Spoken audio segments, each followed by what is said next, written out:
ये 24 साल पहले का वाकया है। मेरे मामू नवाज एक मिल में मुलाजमत करते थे। उनके घर से मिल का फासला इतना था कि कोई सवारी कम पैसों की वजह से वहां जाने पर तैयार नहीं होती थी, इसलिए ये रास्ता उन्हें पैदल ही तय करना पड़ता। रात के वक्त ये इलाका खासा सुनसान हो जाता था। मेरे मामू नवाज बहुत मिलनसार तबीयत के मालिक थे। हर एक से उनकी जल्द ही दोस्ती हो जाती थी। एक रोज सुबह मिल जा रहे थे कि रास्ते में उन्हें एक लड़की मिली। उसने रवायती लिबास पहना हुआ था और उसके पैरों में गालिबन पाजेब किस्म की कोई चीज थी, जिसकी छन छन ने मामू को अपनी तरफ मुतवज्जो कर लिया। उस लड़की ने एक हाथ से झाड़ू पकड़ रखी थी और दूसरे हाथ से अपना दुपट्टा। उसका आधा चेहरा दुपट्टे में छुपा हुआ था। मामू को उसी रास्ते से गुजरना था। वो रुक गई। जब मामू गुजरने लगे तो वो बोली, कभी हमारी तरफ भी देख लिया करो, मैं रोज इसी रास्ते पर होती हूँ। मामू को बड़ी हैरत हुई कि ये कैसी फजूल औरत है। उन्होंने उसे झिड़क दिया। अगले रोज वो औरत ढीठ बनी फिर वही मौजूद थी। उसने फिर वही बात दोहराई। कहने लगी, तेरा नाम नवाज है ना, तो मुझे अपनी मोहब्बत से नवाज दे। मामू को उस औरत की जुबान पर हैरत हुई। वो खासे मुहज़्ज़ब अंदाज में बात कर रही थी। मामू ने उसे टीवी ड्रामों का असर समझा और उससे कहा, बीबी अपने काम से काम रखो। उसने जवाब दिया, तूने मुझे काम के काबिल छोड़ा कहाँ है, मैं तो सिर्फ तुझे यहाँ देखने के लिए झाड़ू पकड़े आ जाती हूँ। तू चला जाता है तो मैं वापस चली जाती हूँ। मामू ने खौफजदा नजरों से इधर उधर देखा और वहां से तेज कदमों से आगे चलने लगे। वो औरत वही रुक गई। मामू औरतों के मामले में खासे शर्मीले मगर सख्त किस्म के थे। खानदान में वो लड़कियों को बड़ी इज्जत देते थे। किसी को उनकी आंखों में मैल नजर नहीं आता था। मामू अपनी वालदा से हर बात कर लेते थे। उन्होंने घर आकर उस लड़की वाली बात भी उन्हें बता दी। उनकी वालदा यानी मेरी नानी ने कहा, अब तेरी शादी हो जाना चाहिए, तुझे रास्ते में औरतों ने तंग करना शुरू कर दिया है, कहीं कोई उचक ही न ले। उन्होंने हमारी अम्मी को ये बात बताई और उनसे कहा कि वो भाई के लिए लड़की तलाश करें ताकि इस फर्ज से जल्द अज जल्द सुबकदोश हो जाएं। चंद रोज बाद मामू की ड्यूटी बदल गई। वो रात के शिफ्ट में जाने लगे। एक रात वो वापस आ रहे थे कि उन्हें उसी जगह वो लड़की हाथ में झाड़ू लिए खड़ी नजर आई, किसी मेहतरानी की तरह। मामू ने उसे दूर से देख लिया और वो परेशान होकर वहीं खड़े हो गए कि इतनी रात को ये औरत अकेली यहाँ कैसे आ गई।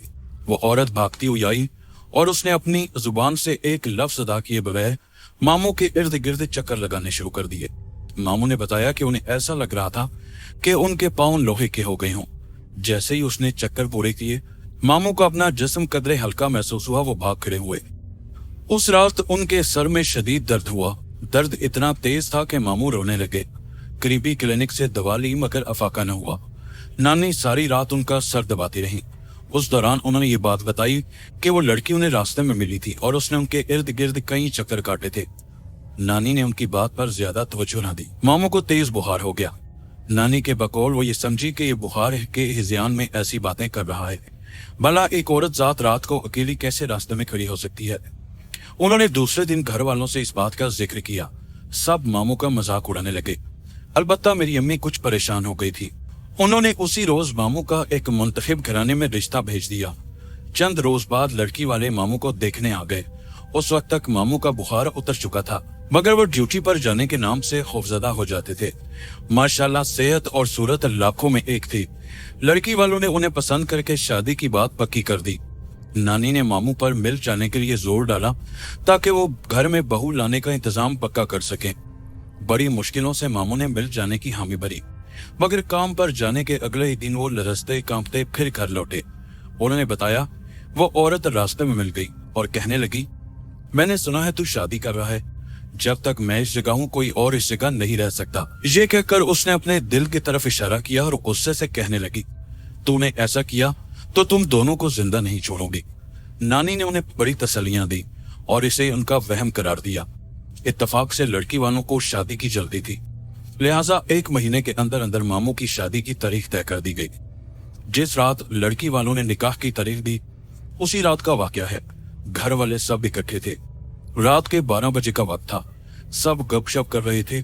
जब वो देर तक वापस नहीं आए तो नानी को शक हुआ। मामू को दरवाजे पर देखने गई। वहां दरवाजा चौपट खुला हुआ था और मामू का कहीं नामो निशान नहीं था। नानी ने गली में झांका, वो खाली पड़ी थी। नानी ने हमें आकर बताया। फिर सब बाहर गए। मामू का कुछ पता नहीं था। नानी रोने लगी। सब ने तसल्ली दी कि कोई दोस्त आया होगा, उसके साथ चले गए होंगे।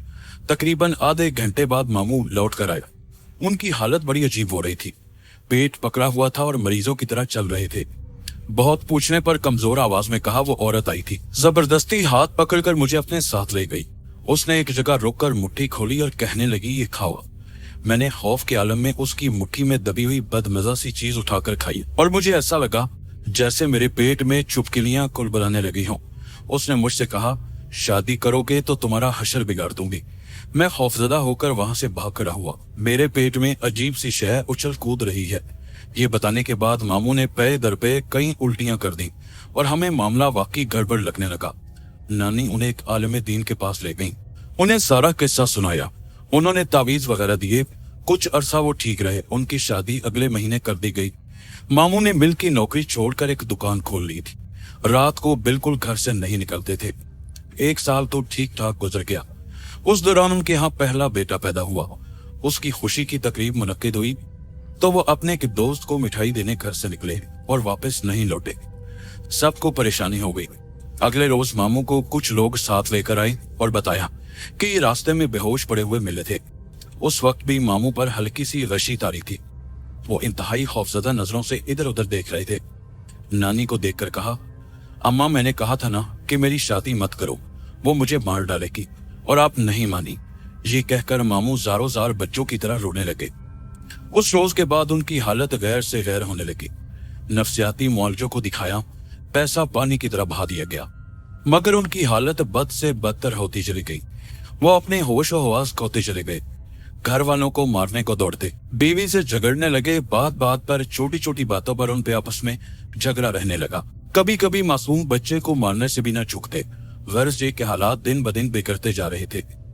मामी अपने बच्चे को लेकर मैके चली गई और उन्होंने तलाक ले ली, क्योंकि उनका ख्याल था कि मामू की हालत अब कभी बेहतर नहीं हो सकेगी। इस सदमे से नानी पर फालिज का हमला हुआ और यूं हंसते मुस्कुराते ननिहाली खानदान में तबाही ने डेरे डाल दिए। अम्मी कभी रोते हुए कहती हैं कि काश हम रोजे अव्वल से मामू की बात पर तवज्जो देते। हम तो आखिरी वक्त तक उनका मजाक ही उड़ाते रहे। उन्हें दीवाना बने देखकर अब दिल खून के आंसू रोता है।